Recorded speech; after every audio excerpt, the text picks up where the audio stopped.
Alright, it is Friday. Last week I started my season with Frieren. I don't have the time or desire to make a short video for every show I watched, so I'm going to wrap up the rest of them today and post the tier list as it currently stands. Starting at the bottom with 3 unmitigated disasters that no one should watch. Undoubtedly the worst show I've watched this season, a playthrough of a certain dude's VR MMO life. The title itself tries to discourage you from watching it because it is one of the most boring shows I've ever seen. The hook of the show is the main character is boring. He leads a boring life, creates generic characters, and plays games in a boring way. The MC deliberately picked the worst skills from the beta version of this game, as he said he doesn't want to stand out. And then, oopsie, turns out they're actually super good, and now he's important and everyone loves him. Never seen that before! Next one was the Demon Swordmaster of Excalibur Academy. Not nearly as impassioned about this one. This was just generally bad. Dull, overused setting, with a boring magic system.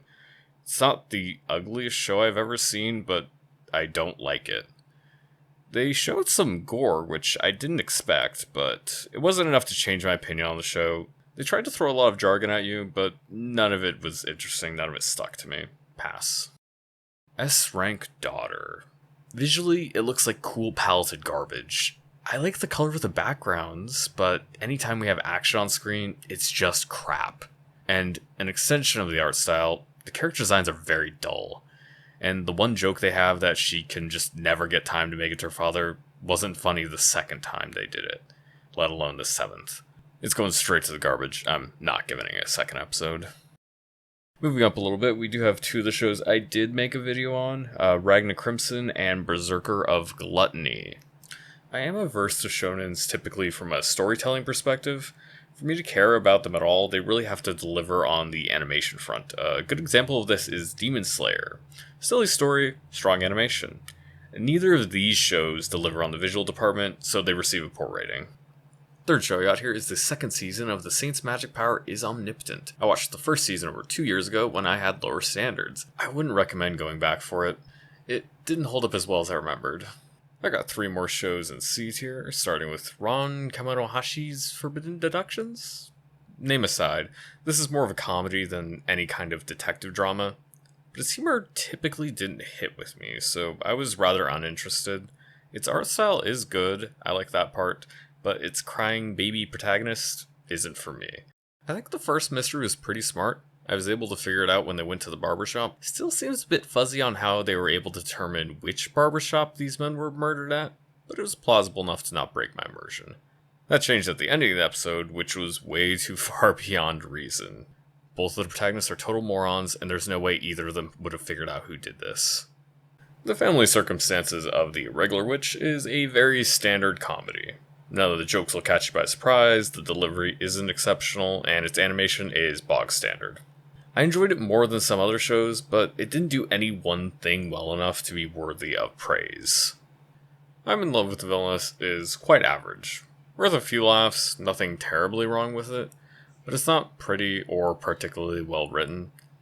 I know the story improves somewhat later, but I believe it'll take more than a few episodes to get there. I love villainous settings, but as repetitive as the humor has been, I'm probably going to move on before it gets there. Moving up once again, MF Ghost. Character design is kinda whack, mainly the main character. And we got other people out here acting like a dude named Kanata doesn't speak Japanese. They did a good job of messing with the audio to put you in the perspective of our characters. Specifically the scene where Ren meets Kanata, they did a great job of presenting her being lost in the moment, and I expect this kind of execution to be a thing going forward. Overall, the content of the episode was a bit slow, but I'll be damned if the car doesn't look nice. Though I would have liked to see some actual racing in the first episode. Disgraced Noble Lady is honestly quite charming. The idea of a character who had always been treated as a lesser and never once been able to live their own life is something I've seen a number of times and I never found interesting, but I think it was done pretty decently in this show. The humor drawn from her innocence got a few laughs out of me. The show never felt like it was dragging on. I wouldn't passionately recommend it yet, but I've enjoyed it enough to give it a few episodes. Starting at B tier, I'm at the point where I'll say for all of these, hey, I thought it was good. If it sounds interesting to you, you should give it a shot. First of these being Under Ninja. a comedy that derives humor from a ridiculous premise being played seriously. This is a brand of comedy that is basically dead in the West, so I'm very happy when I get to see it in an anime. What it doesn't do well is the overall direction of the first episode. I was cringing hard in the first scene before I realized what they were going for. Even the second scene is a little rough because you don't have enough context to understand what's going on. I think if they simply reordered their scenes, it would have been really good.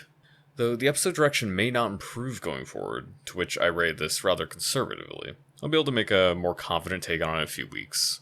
16-Bit Sensation has an interesting plot. 90s video game development is not a setting most people pick for their story.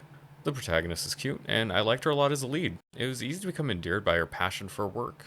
When I was looking through trailers, I initially dismissed it because the art looked rather weak. And no, it doesn't look pretty, but it didn't get in my way of enjoying the show. I'm not totally sure where it's going, but I will assume there's going to be a slice of life with a lot of video game fan service and a bit of romance. Overtake. The setup explanation for F4 was kind of slow. I was not really into the show at that point, but when they got to the racing, I was enjoying it. It captured the essence of being at a race, just about as well as you can on a screen. The second best moment of the episode was the breakdown from Haruka after the race. It was very well done. The music didn't overplay the scene, and the quality of its animation spoke for itself. It remains to be seen how well they balance the racing with the character drama, but it's done enough so far to pique my interest. Shy. Well, it's no Bocchi the Rock, and I'm rather indeterminate if he'll stay something I would recommend. I read a bit of the manga some years back, but I don't remember it too well beyond a general positive connotation, so this is a fresh introduction.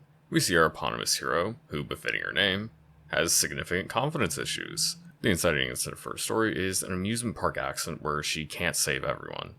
The scene is quite cliche. I would prefer the character she failed to save actually die to press the point further, but they didn't want to take that bullet. What I would have liked to see is her receiving advice from a veteran hero to help her grow past the idea that she can be perfect. What we got instead was the girl she couldn't save recovering outside her influence, and both of them ending up sitting next to each other in the same class. This relationship between them has a lot of heavy lifting to make up for Shy not learning this important lesson. All in all, the show is a strange mix of ideas. Not all of them have been well executed, but I'm going to give it some time to get the plot rolling. And far and away my favorite two shows of this season, Shangri-La Frontier and Frieren. Both have great direction and animation, compelling characters, highly recommended. I put out individual videos on each of them, so if you're somehow on the fence, go check those out, and just give them 24 minutes of your day. You won't regret it. And if you only just watched part of this video, thank you very much, and I hope you have a great day.